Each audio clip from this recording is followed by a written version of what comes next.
అనేక titles, reels లేదా థంబ్నెయిల్స్‌లో చూసినట్లుగా నాటుకోళ్ల పెంపకంలో నెలకు 50,000 1,00,000 సంపాదించొచ్చా? అంత లాభం ఉందా? ఈ వీడియోలో చూద్దాం. నాటుకోళ్లలో ఒక ప్రణాళిక అమలు, నేర్చుకోవడం, నష్టాలొచ్చినప్పుడు అనుభవంతో మళ్ళీ పునఃపరిశీలించడంపై ఆధారపడి ఉంటుంది. కాబట్టి నాటుకోళ్ల పెంపకంలో మీరు ఆదాయాన్ని సంపాదించడానికి ముందు నష్టాలు ఎలా సంభవిస్తాయో తెలుసుకోవడంతో ప్రారంభిద్దాం. ఎందుకంటే నష్టాలు ఎలా సంభవిస్తాయో మీకు తెలిసినప్పుడు మీరు తప్పుడు నిర్ణయం తీసుకునే ముందే వాటిని అధిగమించగలరు. మన తప్పుల నుండి నేర్చుకోవడం కంటే ఇతరుల తప్పుల నుండి నేర్చుకోవడం ఎప్పుడూ సులభం. మన తప్పుల నుండి నేర్చుకోవడం మనల్ని నిరుత్సాహపరుస్తుంది లేదా కష్టపడి సంపాదించిన డబ్బును కోల్పోయేలా చేస్తుంది. కాబట్టి మనం చేయగల తప్పుల గురించి మొదటగా చూద్దాం. 1. మీకు తెలిసిన వ్యక్తి నాటుకోళ్ల పెంపకం చేస్తున్నాడని, మీ దగ్గర ఖర్చు పెట్టడానికి డబ్బుందని మీరు కూడా మొదలు పెట్టడం. ఇదొక పెద్ద విపత్తు. డబ్బు సహాయపడుతుంది, కానీ జంతువులను పెంచలేదు. 2.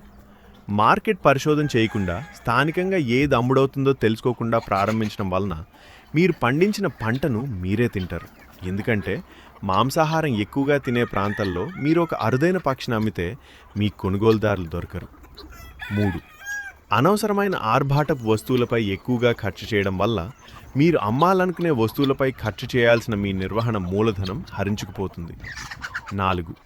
అనుభవం లేకుండా మీరు అత్యుత్తమ నాణ్యత గల వాటిని తెచ్చుకున్నా కూడా నష్టపోక తప్పదు. ఎందుకంటే నాటుకోళ్లు చాలా కాలం వరకు తమ బలహీనతను సహజంగా దాచిపెడతాయి. వేటాడే జంతువుల నుండి లేదా దూకుడుగా ఉండే వాటి నుండి రక్షణ పొందడానికి. 5. నాటుకోళ్లు స్వేచ్ఛగా తిరుగుతాయి మరియు తినదగినది ఏదైనా తింటాయి. మీరు వాటిని చిన్న ప్రదేశాల్లో బంధిస్తే మేత ఖర్చులు పెరుగుతాయి మరియు వాటి సహజమైన పొడుచుకునే గుణం కారణంగా లేదా విసుగుతో ఒకదానిపై ఒకటి దాడి చేయడం కూడా ప్రారంభిస్తాయి. మీరు యూట్యూబ్ వీడియోలు లేదా ఇన్స్టాగ్రామ్ రీల్స్ చూసి నాటుకోళ్ల పెంపకం మొదలు పెడితే ఏం జరుగుతుందో చూద్దాం.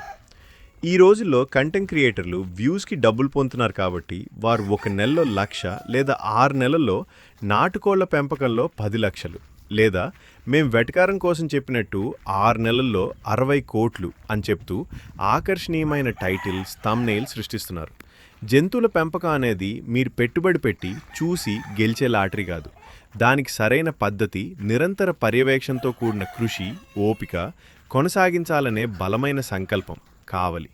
నెలకంత డబ్బు సంపాదించడానికి చాలా సంవత్సరాలు పడుతుంది. అది అంత సులభం అయితే ప్రపంచవ్యాప్తంగా ప్రతి ఒక్కరూ ఈ వ్యాపారమే చేసేవారు. స్థానిక గ్రామీణ నాటుకోళ్లు తక్కువ గుడ్లు పెడతాయి మరియు వాణిజ్య పెంపకంలో కూడా తక్కువ బరువు పెరుగుతాయి. ఇది రైతుకు లాభదాయకం కాదు. కాబట్టి శాస్త్రవేత్తలు అనేక వాణిజ్య మరియు సంకర జాతులను అభివృద్ధి చేశారు, గుడ్ల కోసం లేదా మాంసం కోసం. గ్రామీణ నాటుకోళ్లు తక్కువ గుడ్లు పెట్టినప్పుడు చాలామంది కంటెంట్ క్రియేటర్లు చెప్పినట్టుగా ఉదాహరణకు 500, 1000, 5,000, 10,000 వంటి భారీ పరిమాణంలో నాటుకోళ్లను లేదా నాటుకోడి పిల్లలను ఎక్కడి నుండి పొందుతారు? ఇంకా అనేక వ్యాధులకు గురయ్యే, గంటలు లేదా రోజుల్లోనే మొత్తం పక్షులను తుడిచిపెట్టగల మరియు వేటాడే జంతువుల నుండి రక్షణ లేని, బయట తిరిగే, తినే నాటుకోళ్లను చిన్న ప్రదేశాల్లో భారీ పరిమాణంలో పెంచడం సాధ్యమని మీరు అనుకుంటున్నారా? కొన్ని వీడియోల్లో కంటెంట్ క్రియేటర్లు నెలకు లక్షలు సంపాదించడం మొదలు పెట్టాలంటే 1,000-2,000 నాటుకోడి పిల్లలను తెచ్చుకోమని చెప్తుంటారు. అవి అందుబాటులో ఉన్నాయా లేదా అనే విషయాన్ని పక్కన పెడితే నాటుకోళ్లకు 8 నుంచి 11 నెలల పాటు మేత పెట్టడానికి అయ్యే ఖర్చులు మీకు తెలిసి ఉండాలి లేదా ఒక ప్రణాళిక ఉండాలి. నాటుకోళ్ల అసలైన పెరుగుదల కాలం 8 నుంచి 11 నెలలు.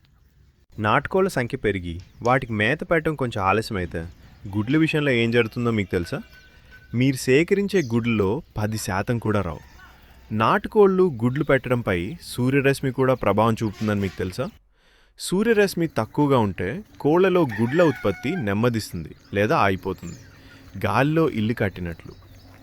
ఏమీ తెలియకుండా అనుభవం, సహనం మరియు నష్టాల్లో కూడా దృఢంగా నిలబడే సంకల్పం లేకుండా 6 నెలల్లో నెలకు 1,00,000 సంపాదించడం ఒక జూదం. దీని వైఫల్య రేటు 99.99%. నాటుకోళ్ల పెంపకంలో అంత మొత్తాన్ని సంపాదించడానికి ఉన్న ఏకైక మార్గం సంవత్సరాల సహనం, సరైన యాజమాన్య పద్ధతులు, వ్యాక్సిన్లు, టీకాలు, నాణ్యమైన దానా, మార్కెటింగ్పై అవగాహన, కృషి మరియు నెమ్మదిగా ఎదగడం. ఎందుకంటే ఈ కోడి పిల్లలు పెరగడానికి చాలా సమయం పడుతుంది. నష్టాల నుండి నేర్చుకోవడం మరియు మంచి పద్ధతులను అమలు చేయడం. నాటుకోళ్ల పెంపకం 10 పెట్టలు మరియు ఒక పుంజుతో ప్రారంభిస్తే 1 సంవత్సరంలో ఎన్ని కోళ్లను పెంచగలమో ఇప్పుడు చూద్దాం. నా అనుభవం మరియు నాటుకోళ్ల లక్షణాల ప్రకారం బాగా తింపించిన వయసు వచ్చిన కోడి సంవత్సరానికి 40 నుంచి 85 వరకు గుడ్డు పెడుతుంది. ఈ గుడ్లు పెట్టడం 6 నుంచి 7 నెలల వయసు నుండి మొదలవుతుంది. అదనపు దానా ఏమీ లేకుండా కేవలం స్వేచ్ఛగా తిరిగి గుడ్లు పెడితే 100% తగ్గుతుంది. సరైన బరువు గుడ్లను పొందడానికి నాటుకోళ్లకు పెట్టే దానాలో 60 నుంచి 65% శక్తి, 20 నుంచి 30% ప్రోటీన్ మరియు మిగిలినవి ఖనిజాలు, విటమిన్లు, ఉప్పు మరియు శుభ్రమైన నీరు ఉండేలా మీరు చూడాలి. నాటుకోళ్లు 10 నుంచి 15 గుడ్లు పెట్టిన తర్వాత కోళ్లు గుడ్లపై పొదగడం ప్రారంభిస్తాయి మరియు ఈ పొదిగే ప్రక్రియ 21 రోజులు పడుతుంది. ఆ తర్వాత కోలుకోవడానికి అడానికి 7 నుండి 25 రోజులు పడుతుంది. ఈ దశల్లో మీకు ఒక్క గుడ్డు కూడా లభించదు. ఒకవేళ మీరు కోళ్లతో సహజంగా గుడ్లను పొదిగిస్తే 21 రోజుల పాటు పొదగడం మరియు పిల్లలు పెంచడానికి 2 నుంచి 3 నెలలు పడుతుంది. కాబట్టి ఈ సహజ పొదిగే ప్రక్రియ ద్వారా మీకు సంవత్సరానికి 3 నుంచి 4 సార్లు గుడ్డు లభిస్తాయి. అదే మీరు ఇంక్యుబేటర్ను ఉపయోగిస్తే సంవత్సరానికి 6 నుంచి 7 సార్లు గుడ్లు పెడతాయి.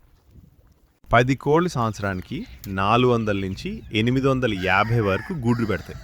వాటి పరిమాణం, ఆకారం, సమస్యల కారణంగా పెట్టిన గుడ్లన్నీ పొదగడానికి ఉపయోగపడవు. కాబట్టి మనం 70% పొదిగే రేటును పరిగణిద్దాం. దీని ప్రకారం సంవత్సరానికి 280 నుంచి 595 వరకు కోడి పిల్లలు లభిస్తాయి. మీరు ఈ కోడి పిల్లలను సరిగ్గా సంరక్షిస్తే మొదటి 15 నుంచి 18 నెలల్లో ఒక కోళ్ల గుంపు నిర్మించుకోవచ్చు. 18 నెలల చివరికి మీ వద్ద స్థానిక వాతావరణానికి, తిరిగే ప్రదేశాలకు, గుడ్లు పెట్టే స్థలాలకు మరియు రాత్రి ఆశ్రయానికి అలవాటు పడిన కోళ్ల మంద ఉంటుంది. మరియు 19వ నెల నుండి అంతా సవ్యంగా జరిగి సరిగ్గా నిర్వహించగలిగితే గుడ్లు, మాంసం లేదా కోడి పిల్లలు అమ్మడం ద్వారా మీరు ఆదాయాన్ని సంపాదించడం ప్రారంభించవచ్చు. సరైన మార్కెటింగ్తో ప్రతి కోళ్ల మంద విభిన్నంగా ప్రవర్తిస్తుంది. ప్రతి కాలం ఒక కొత్త పాఠాన్ని నేర్పుతుంది మరియు కొన్నిసార్లు ఈ కోళ్లే మీకు ఏ శిక్షకుడు నేర్పని పాఠాలను నేర్పిస్తాయి. చివరగా ఈ పని కేవలం పెట్టుబడి పెట్టడం మరియు గమనించడంతో నడవదు. దీనికి బలమైన దాణా ప్రణాళిక, మంచి వ్యాధి మరియు పరాన్న జీవుల నియంత్రణ అవసరం. షెడ్డు మరియు స్వేచ్ఛా సంచార ప్రాంతాల్లో కఠినమైన జీవభద్రత మరియు వేటాడే జంతువుల నియంత్రణ, మార్కెటింగ్ కూడా అవసరం. వేగంగా కాకుండా తెలివిగా ఎదగడానికి సహాయపడే నిజమైన పాఠాల కోసం ఫాలో అవ్వండి. తదుపరి ఆర్వీ ఫామ్ వీడియోలో కలుద్దాం.